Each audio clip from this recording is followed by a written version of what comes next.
because I wanted to help people. I wanted to strengthen the body of Christ, glorify God, and help people. Unresolved leadership sin, festering sin, which is really good word picture.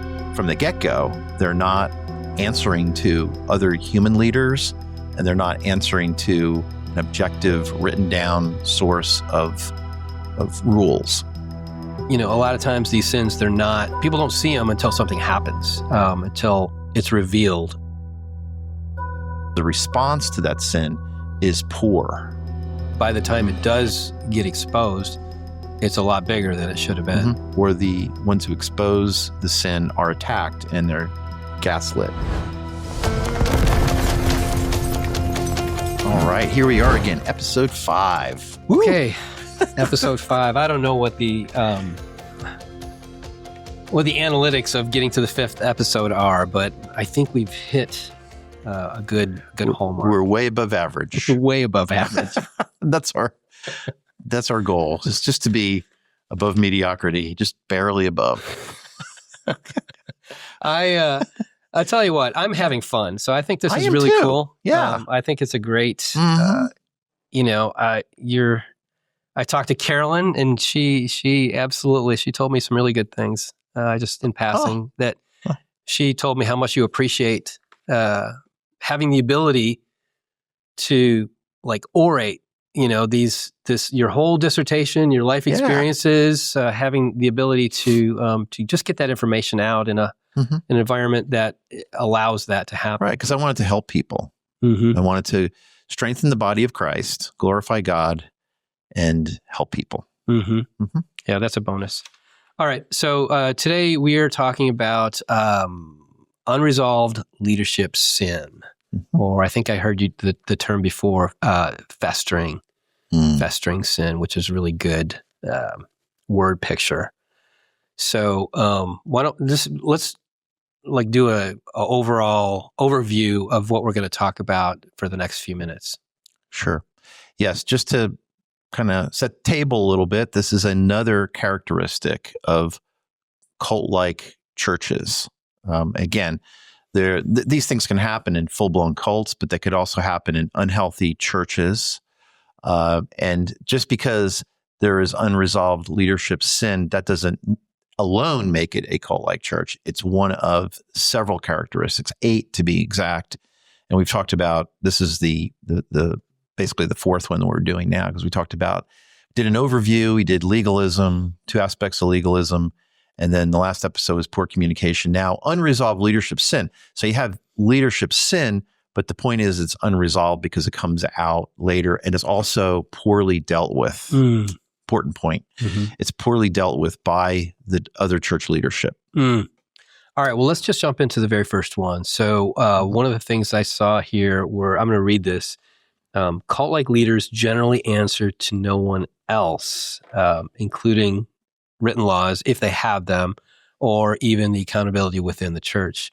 So I guess this makes them especially vulnerable to the 2 big ones, sexual sin and then financial sin in whatever way that is. Yes. And so why don't you just talk about that? Sure. I'm glad you brought that up about those 2 major areas, because it's usually to do with sexuality and or finances, that those 2 big categories where the sin usually finds itself. So they're especially the reason why cult-like environments are especially vulnerable to this unresolved leadership sin is because from the get-go, they're not answering to other human leaders, and they're not answering to an objective, written down source of rules or the way we operate here in this group, bylaws or constitution or something like that. So therefore, it creates an independent mindset that they're out on their own, and what they say goes. Why do we do it that way? It's because I'm the pastor. So It creates that go it alone mentality and self-sufficiency. So, and then also another characteristic in this also, they feed off each other. They enhance the power of each other. lifestyle legalism, which we talked about in the second or third episode. Right. And so they're legalistic. So they're tightly wound up because legalism says, okay, we're going to try to produce a form of godliness that's based upon the law of God, but also, more importantly, the law of man. And we're going to turn all the gray areas into black and white. So we're going to be tightly wound up and have this really high expectation that we think will impress people and also make us more spiritually mature, which of course it doesn't. Lifestyle legalism simply doesn't work. Right. And so I think about Matthew chapter 23, verses 3 and 4, and it says, therefore, all that they tell you, you do and observe, but do not do according to their deeds, for they say things and do not do them. So this is Jesus criticizing the Pharisees. And they're hypocrites because they're teaching people from the seat of Moses. You know, the Israelites would, if you go to a synagogue in Israel, or the remains of a synagogue in Israel, you'll see in the back, there's the seat of Moses, and that's where the rabbis would preach and teach from. I didn't know that. So they're saying these things, do this, but there's the expectation that we're not supposed to do it. So they're hypocrites. Right. And then verse 4, and they tie up heavy loads and lay them on men's shoulders, and they themselves are unwilling to move them with so much as a finger. And so I'm going to put all these demands on you, and they're demands that I came up with. They're not God's demands. They're demands that the law of God that I'm distorting and adding on to. And so we're going to make this as difficult as possible, but the goal is at least you'll look spiritual, at least you'll look godly. And they do that to themselves too, you know, at least, but then they wind up being hypocrites about it. So they create these really artificially high standards and then don't live according to them themselves, according to what Jesus is saying there. So then that actually rolls into the next thought, which is, I guess, personal fulfillment. So a lot of times there's an ego and everything exists just for them. And so the whole organization, well, I mean, you see this everywhere. The organization is wrapped around them. And so if they fall, the organization falls. Yes. Right. So, well, why don't you talk about that? Because you can see that on with small churches as well as, you know, some of these big churches that you see on TV. Right. And that's one of the fallacies of a church with cult-like practices is that, okay, so the entity exists for me and my benefit, and the entity has to sacrifice for me. So then, and you see that in all sorts of ungodly leadership, nationally, corporately, church, nonprofits. So when they have ineffective, ungodly leadership, it is, okay, now that I'm in charge, now I'm going to see what I can get out of the organization. And then, but what Christ did is he came and said, okay, what I'm going to do, I'm going to lead. I'm still going to have the authority, but I'm going to serve. I'm going to actually sacrifice for the entity. And that's godly, Christ-like leadership. So in these unhealthy systems that we're talking about, cult-like churches, or they have the entity existing for them. And so therefore, what it does is it creates a setup. They're being set up for failure because they're trying to get something from the organization. So I'm going to get money. If the opportunity comes to get money unethically or illegally, I'm going to get that, and also fulfill my sexual needs as well by the women in the organization. So therefore, they're setting themselves up for failure almost because of this. So that's some of the groundwork. It's a selfish attitude that exists that doesn't show itself right away, but eventually it comes out. And how many examples have we had in the last few years of this, Tim? How many examples, even in the DFW area alone? Sure. A lot of big churches, but what you don't see in the media are the small and medium-sized churches that are falling to this as well. It's only one of the characteristics of a cult-like church environment. I think we got the other 7, but it all works together. Right. They all enhance each other. Well, let's talk about exposure for a second. So, you know, a lot of times these sins, they're not, people don't see them until something happens, until it's revealed. And I think I heard you say a lot of times it's revealed, well, not a lot of times, most of the time it's revealed either by the victim or by relatives of the victim. Right. Yeah, it goes on for a while, and that's why I call it unresolved or festering, because it usually goes on because if the organization finds out about it, then they have a response that is a lot less than transparent. So then the victim, him or herself, or the relative of a victim usually reveals it. And then what we covered in the previous episode, that plays into this as well, because then there's a preemptive strike against that victim's credibility sometimes. So you see how they all blend together? Yes. They all work in tandem? Yeah. Actually, I mean, I don't want to name it, but there was a church here that that exact scenario happened, and it was over years, years. 40 years. Yeah. And then the victim, the victim was dragged through the mud. And you don't, there's lots of areas that we don't know about, but that's a perfect example. And then if the other leadership finds out, their response is it's frequently suppressed. Okay. It's justified in some cases. It's downsized, or the victim or the ones who expose the sin are attacked and they're gaslit. And in some cases, even hush money is paid with non-disclosure agreements signed. And so simply put, the sin is the sin, but then it seems like the sin is increased by the response to it. So that's why it's unresolved or festering leadership sin, because the response to that sin is poor.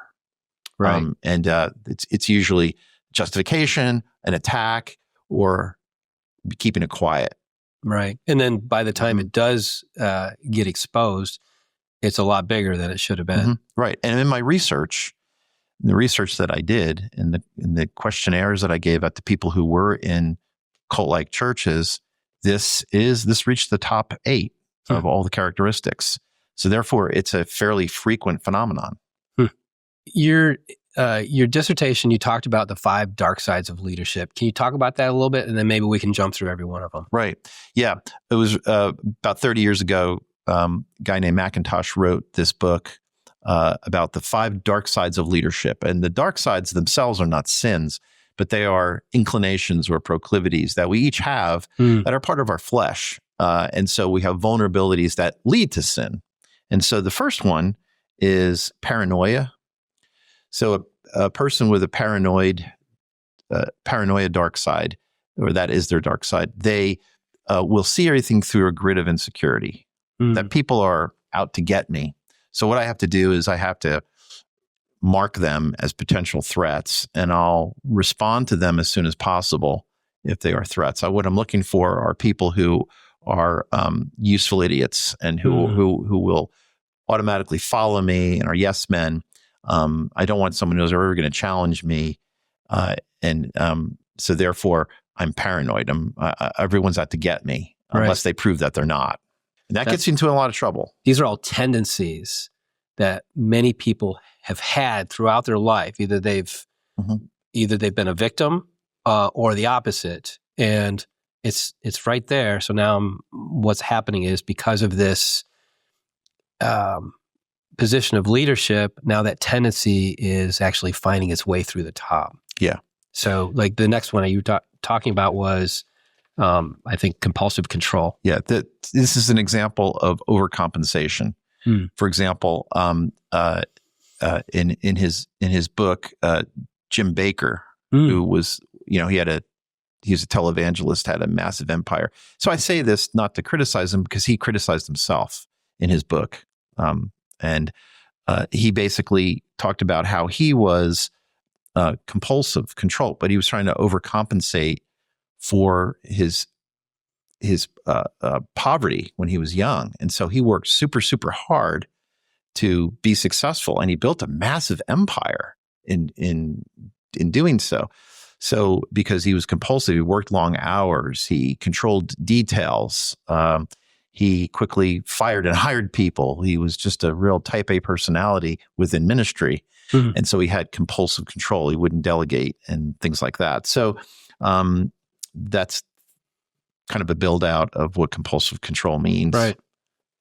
That's cool. Okay, the next one was passive aggressive. Yeah, passive aggressive would be, okay, so we're in a spiritual environment, so you definitely don't want to come across as aggressive or hostile or angry, because those are clear sins, right?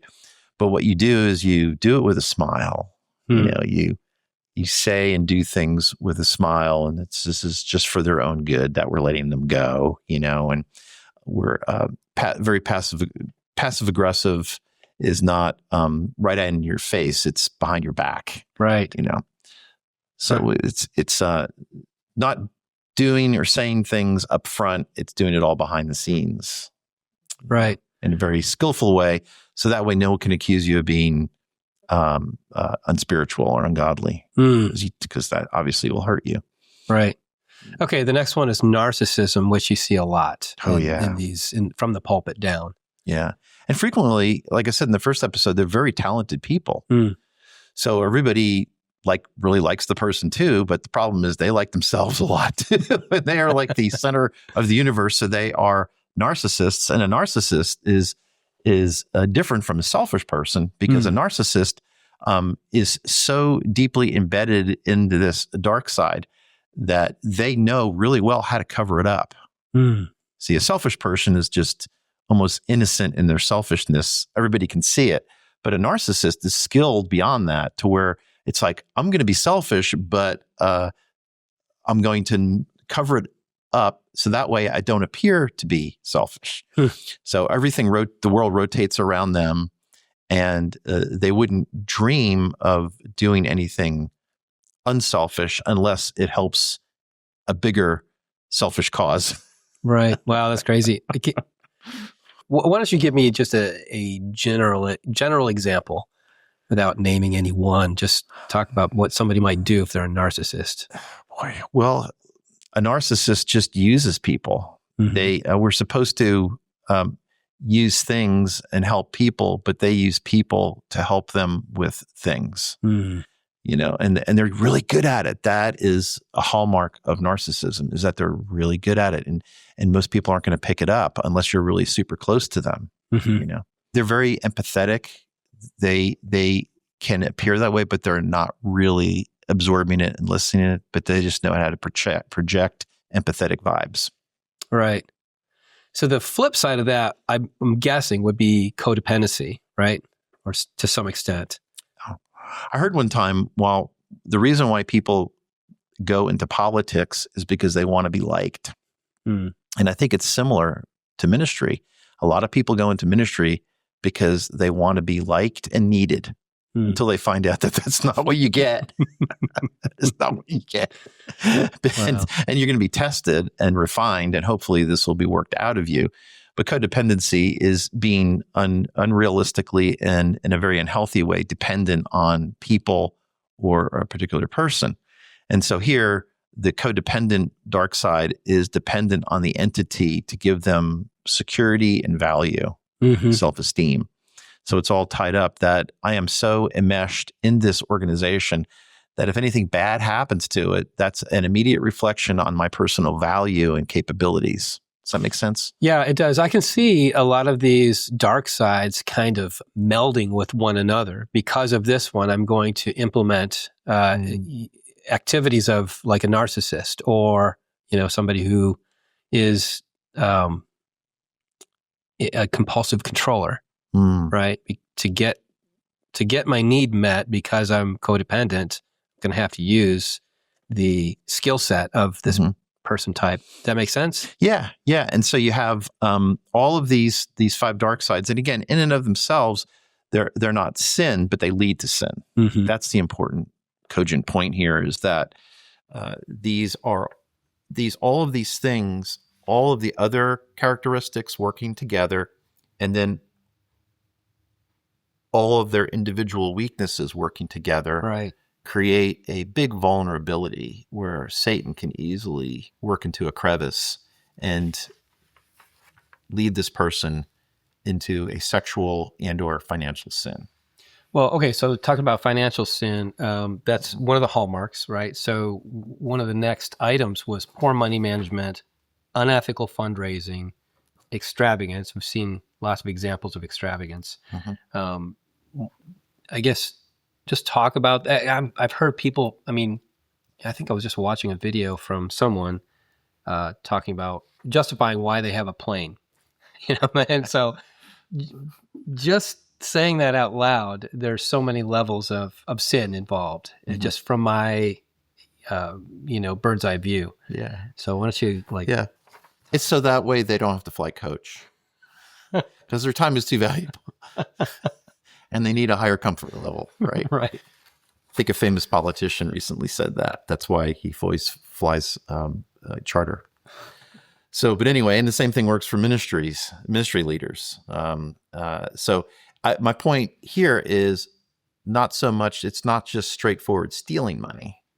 There's a lot of kind of gray area issues as well, poor money management. So you're not necessarily stealing the money. It's just you don't know where it's going. And so it's other people might be stealing it. Right. Unethical fundraising, where you put guilt trips on people for not fulfilling a goal of yours. And so there's unethical fundraising where it's just a lot of pressure put on people.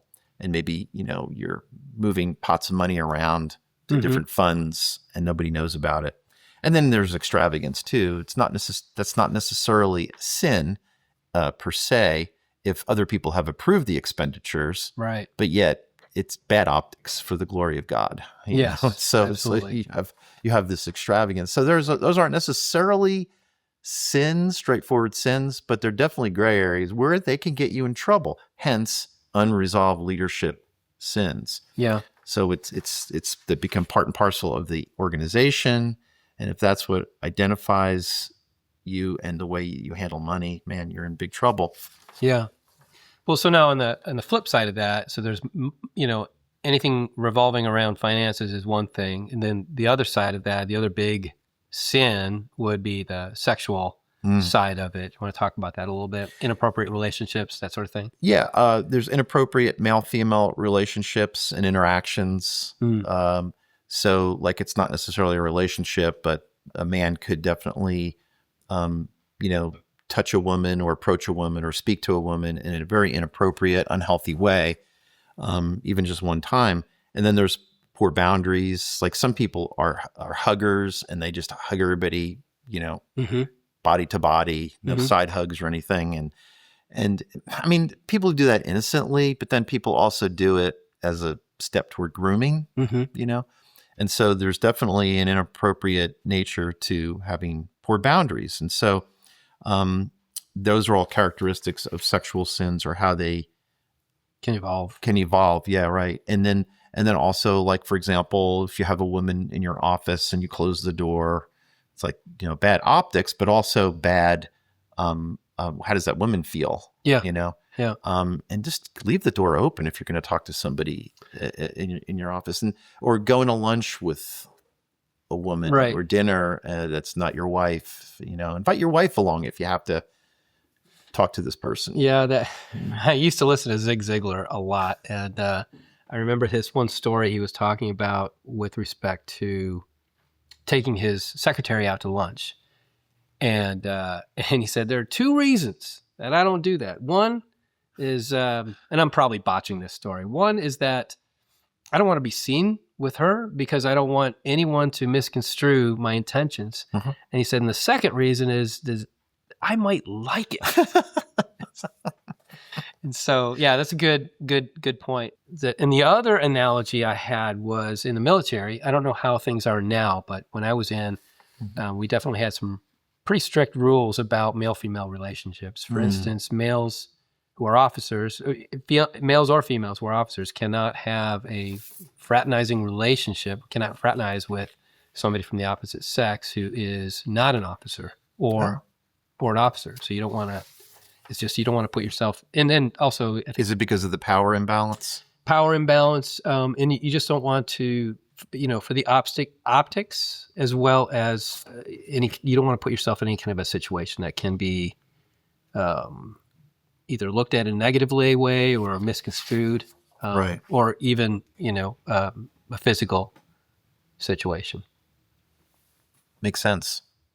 Yeah, those those protections, everybody wins when you have those protections. But unfortunately, they start off with a major disadvantage by having all of the other characteristics working against them. A very unbiblical view of leadership in the first place, that the entity exists for the benefit of the leader and not the leader for the entity. And then there's the dark sides that we all have. And they have that too, except it's usually magnified.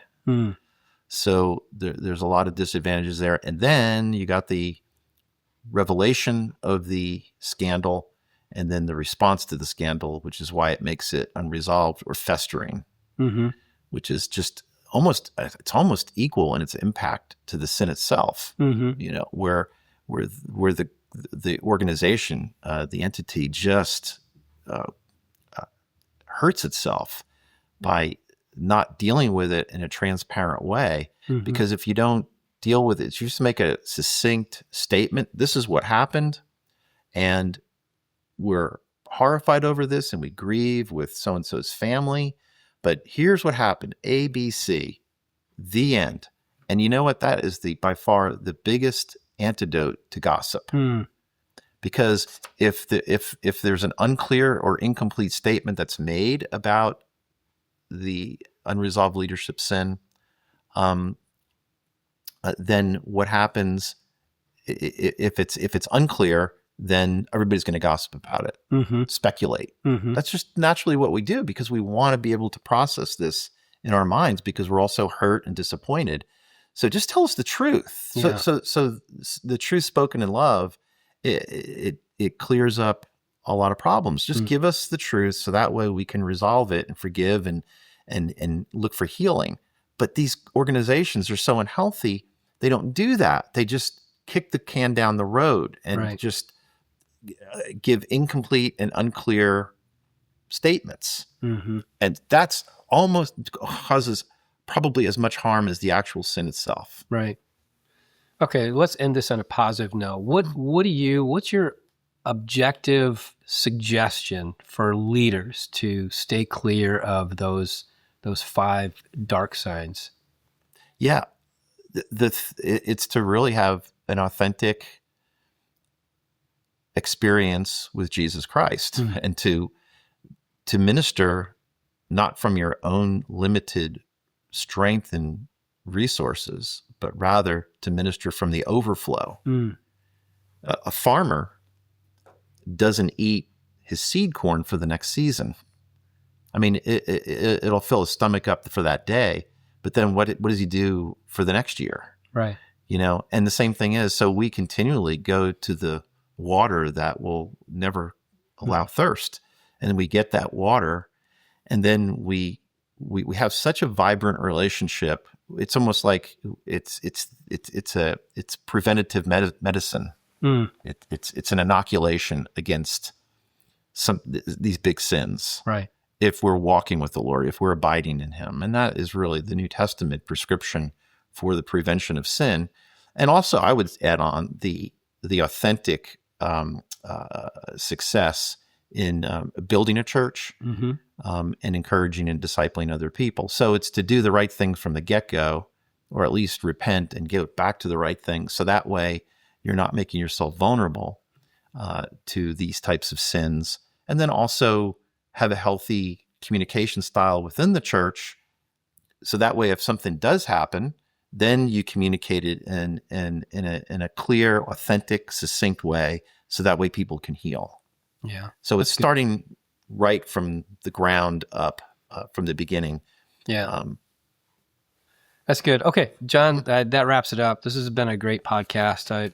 Thanks for your time. This is pretty cool. I enjoyed talking about Matthew 23 and the Moses seat and the 5. I didn't really enjoy talking about the 5 dark sides, but I think that's cool. And I think it's good that people at least have an awareness that that's going on, or that can go on. Thanks. Yeah. And I'm really grateful for the almost 40 people that I interviewed in my doing my research a number of years ago, and they were very transparent and helpful and insightful in being able to come up with what are those 8 characteristics. So that way I could share with everybody the findings, and then God is glorified, the church becomes more effective, it becomes healthier, and also people can heal, which is a big part of my agenda. Right. For people to heal and not run away from the church, but actually move toward it. Grow the kingdom. Yes, sir. Cool. Thanks, John.